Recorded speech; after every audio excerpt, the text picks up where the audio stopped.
Chucky. And I'm your friend to the end. Heidi fucking ho. Ha, ha, ha.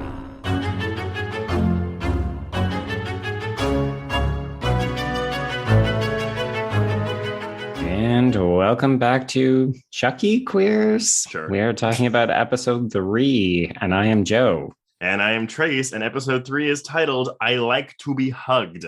Aww. Yeah, so I mean, this was, again, I'm going to say, I actually really like this episode, but mostly because of how it ends, and Right. I literally don't know where the show is going from here. Yeah. I mean, we talked about last week, how our qualms, I'll say, with, having Jake become a killer, and while I thought it was kind of interesting to watch him like be a serial killer in training, I was kind of like, this isn't really what I'm here to see. But watching Chucky's legs kick as he's trying to kill Lexy for a full minute. Comedic gold. We've actually already had a listener say like how much they enjoy watching Chucky's like little legs and arms do the frenetic motion. So This episode is gold for that alone. But I'm of two minds. So I do quite like all of the party stuff with Chucky at the end. And then I actually feel like this is a not good example of like a queer horror text in terms of like what's going on with Chucky and Jake for like. And let me kind of set the scene a little bit. So, we've talked a bit about how Chucky is grooming Jake to be a future serial killer. And he's doing the same with Caroline, but obviously that's taking its own unique approach. I don't know. I found this episode like deeply uncomfortable because so Chucky is telling his origin story, right? And we're getting these sporadic flashbacks. So it's not just a framing device or a bracketing device that begins or ends the episode anymore. It's like we're getting glimpses of young Charles Lee Ray. And it's very much like this serial killer helped me to become the serial killer I would become. And now we're like, oh, and that's what Chucky is to Jake, potentially. But if you read it through a queer lens, as we are apt to do, then all of a sudden we're really talking about like older men indoctrinating young boys. Okay. Yeah. Okay. I do. Hey, I know. I do see where you're coming from, and it's like it does and it doesn't fit. Like it's no. I again, like my issues were mostly. I mean, I enjoyed the flashbacks of this episode. My issue is I didn't think that. Like whenever we got them, because again, they're done in bits, right? I think we get like 4 parts, basically every quarter of the episode. But every ad break. But it didn't really seem to thematically fit. Until we get to the reveal at the end of the episode, when it's like, oh, this is why we're doing this. Okay, So I get that. And I get that people may say, oh, well, it's a bit of a reach, but part of this is that Chucky is proposing this, or he's propositioning Jake using sexual language, right? So it's about his first time and what it means to kill someone, waiting for the right opportunity. And like, when you see it, and sometimes it doesn't work out and sometimes you have to wait. And I was just like, this is heavily codified language. And it just makes me uncomfortable when we start to think about the conversations that people, basically homophobes, have about like predatory older men going after younger boys and sort of being like, hey, let me help you find your way. Indoctrinate you into this queer lifestyle, this life of sin, blah, blah, blah, blah. Because we're all pedophiles, right? Well, and like the episode ends with a nature versus nurture kind of commentary. And I'm not suggesting, I don't think that the show is saying, hey, watch out for predatory older men. No. Gay people are on the prowl kind of deal. But are you worried about like people like watching this and taking that away from it? Maybe, just because I do think the linkage has been there, right? Like the show is very obviously queer, and it's doing things with like queerness or like queerness as like a comparable element to becoming a serial killer. And I'm worried about this weird mixed messaging, particularly in this episode. Well, and again, I mean, because we haven't watched what comes next, so it's entirely possible that this will be dropped in the next episode, or at least or explored more, like fleshed out. The way the episode ends with Jake at his parents' graves, like basically apologizing to them for like that he's not the person that, which again, you're reading the queer parallels there, right? Because he's talking about being a killer, but there are certainly parallels there to being a queer child or queer person. So I do get where you're coming from, but that's the issue with episodic television, right? So like if it continues on this path and we're like, hey, cool, like Jake's going with Chucky and doing this, I don't really think that's where this show is going to go. No. But I can understand your issue with it, again, taking just this 42-minute episode as a piece of media. Yeah, and that's just it. Like, I deeply, deeply respect Don Mancini, and I know that he would be too careful to really take this further than maybe it already has been in terms of like this connection. So it was more like, oh, this is pinging in the back of my mind, and I'm uncomfortable. I'm not ready to say, oh, stop watching the show, it's dangerous or something like that. But yeah, I'm curious and slightly trepidatious to see where this is going to go. But then there's also this whole other subplot, which is like, oh, Chucky finally becoming unhinged and just like letting loose in Lexy's fucking giant house. That was very like fun. This house with all primary colors painted walls. I'm telling you, like, so the green is my favorite color, and I was in this house and I was like, wow, this is a lot of green. It's a lot. Yeah. But no, you're right. I mean, like, narratively, like this kind of ends, I guess, what is essentially the first act of this series, because Chucky isn't, I mean, assuming Lexy isn't dead, which I don't think she is. I don't think she is either. But like the other shoe has dropped. People know. I don't want to try to guess too much about what's going to happen in the next episode. But I was like, literally, when all this was going down, I was like, oh shit, this is. We're like ramping this narrative up. So anyone that was complaining, again, as we said last week about the show wheel spinning, it's like, we've just like made a jump here.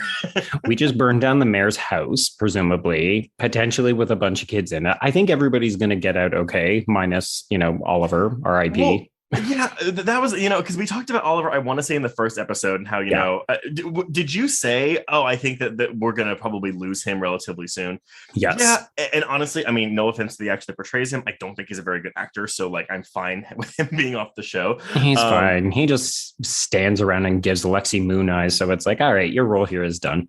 Yeah, I mean, that's the thing, right? Because whenever they were doing that during the dance, it was like, oh God, I really don't care about this love triangle at all. So, I mean, that was a smart decision to get it done. But also, the pilot episode of this show, we have the two bullies. We have Oliver and we have Lexy. And most of the time when you see, gay male teens being bullied in school, it is often from another male bully. Yes. So I like this now that we are firmly in this. Oh, no. It is a girl bully, which, I mean, again, it's been this way for the first 3 episodes, but it's a nice narrative switcheroo that you don't see very often. So I like seeing this. And I also like seeing Lexy. I'm not even going to say try to be nice, but she's like, because she's obviously self-serving, but I like watching her squirm. Absolutely. I think she's hugely compelling. In a way, I almost feel like this episode is a better showcase for her than anyone else. Like, I walked out of it saying, oh, well, there's Lexy's episode, because she does get the best parts of this. And just to kind of address the fact, in case people are like, oh, well, you brought up nature versus nurture and you're not going to address it here. Like, getting to see how absolutely fucking terrible her parents are reveals a lot about how she became the person she is as well. I mean, again, like the last episode, we have the mom telling her off, but then in this parent-teacher conference with Precious Chong, I was like, oh, bitch. But so I was so happy. I literally was, oh, God, they're going to let this bitch walk out of this classroom. And so I was so happy that she just whipped out that video. Let me show you the video, you fucking bitch. Again, that's something that was dealt with. I didn't think that was going to be addressed again, especially with the parents. So I'm glad that was brought back and dealt with. I mean, we don't see the repercussions of it, but it was... Again, also to see the aunt and uncle be like, what the fuck is wrong with your daughter? Yeah. Yeah. And I think that reconfirms some of the conversation we had last week about how the parents don't often know what is happening. Like, but I do love that these parents, didn't believe anything until they were shown actual proof of how awful she is, and then still presumably went to the theater because it's important for the mayor to be seen there. They didn't go home. I do have, again, logical question about how the kids don't. I get that they don't hear the explosions and the fire because they feel maybe the flames, but feeling. I mean, again, on the sides of your face. Flames on the sides of their headphones.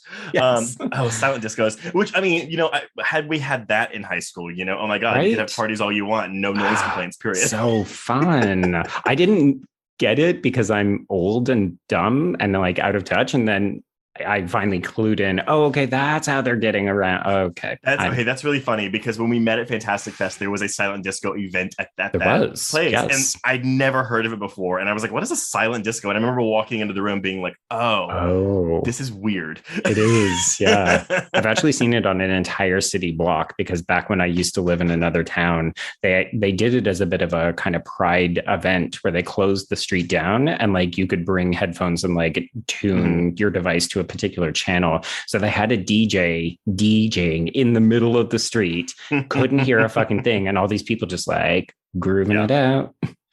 In not problematic queerness, I guess, we do have a tender moment between Jake and Devin in this episode where, Devin goes, it's early on, but where Devin goes to kind of apologize and like talk about how Lexy's a huge fucking cunt. Yes. And he touches his shoulder and it's very much like a moment for Jake.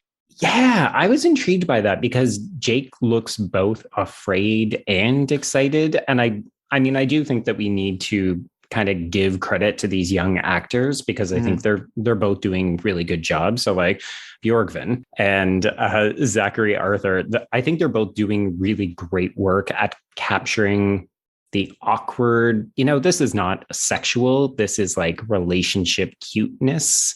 And it feels very age appropriate. Yeah, no, absolutely. And I get what you're saying when you say, he looks simultaneously scared but excited. I think he's scared because he doesn't want to seem like he's too upset about Lexy because he's planning to kill her.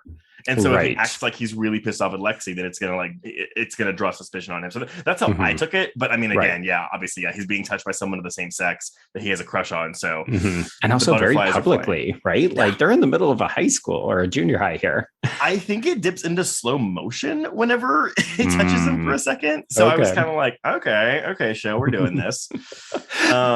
What did you think of this chase scene in the woods? Because I was definitely like, oh no, we're doing a couples wearing the same outfit near miss. Like it took me out.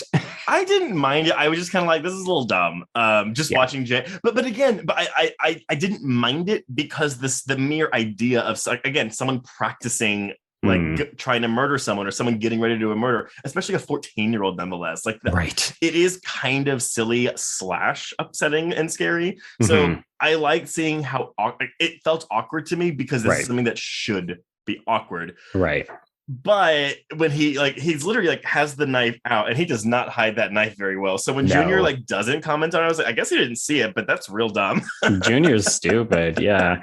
I do also like that it kind of foreshadows the fact that Chucky will make the exact same mistake when he thinks he's going to kill Lexy and he accidentally stabs Oliver and then is like, well, fuck it. Now I got to do this. And it's a pretty brutal death too. I mean, he is stabbed a lot of times and we get to hear multiple sounds of anguish coming from Oliver's lips.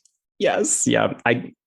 I don't want to suggest that I enjoy glorifying violence or condoning it, but watching little Chucky arm just like stab him repeatedly. I mean, the joke when he's like, you ever tried to strangle someone with these hands? Yes, the little tiny hands.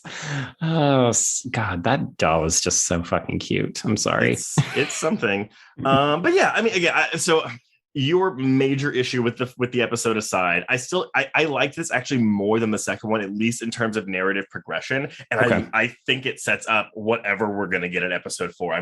I'm excited to see what happens next. Okay, so with that in mind, what do you think is going to happen? So we're both in agreement that we don't think Lexy is actually dead. I think even just narratively speaking, you need a witness to say, this wasn't Jake, this was the fucking doll. And maybe I'm totally off here, but I'm wondering if Lexy's gonna go stay with Junior and Jake because their house is burned down. Like maybe the family moves in with the family. I mean, I guess it doesn't make sense because they can probably afford to stay in a hotel or something. But I'm just wondering if maybe that'll be like a thing that happens. You got to get Chucky back to Jake somehow. And obviously Carolyn is going to throw a shit fit if she doesn't have the doll around her. So maybe that's how they agree to go. But the thing is though, Lexy knows that Chucky's alive, but maybe they're going to throw her in the loony bin.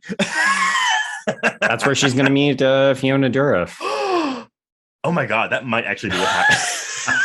We cracked it. Oh my God, we're geniuses. The episode, because again, the final scene of the episode, well, kind of the final. Well, no, it is the final scene. It's Jake at the graves, but the camera pans back Yes. Am I using pan correctly?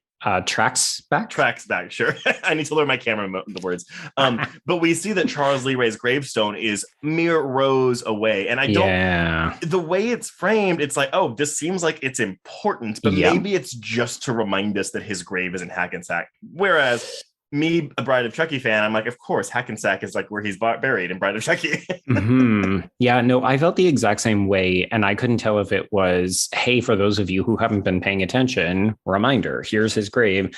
Part of me is like, well, every Chucky narrative, especially the early on, which is like the films that we're kind of evoking the most with the TV show right now, it always has to do with like body possession. So part of me is like, is it important that his body is there?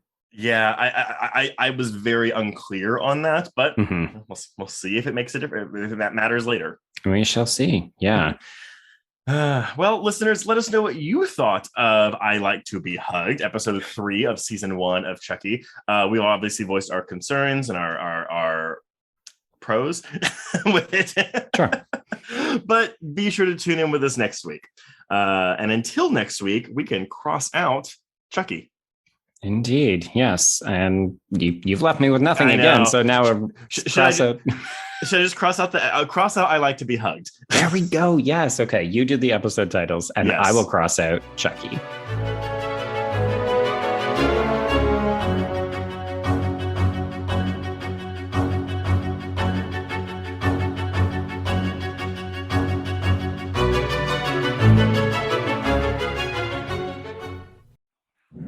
Hello, I'm Shelby Scott, the host of Scare You to Sleep, a podcast where I tell you spooky bedtime stories full of creepy sound effects and music that is soothing yet unsettling to help immerse you into a world of horror. This is a show for those of us who have realized horror can be a strange but relaxing escape from reality. Speaking of escapes, sometimes I lead you through guided nightmares, like a guided meditation, but instead of flowery meadows, I take you on a journey through your own personal nightmare. So come get lost in the terror with me. Listen to Scare You to Sleep wherever you listen to podcasts, or find us online at bloody.fm. Sweet screams.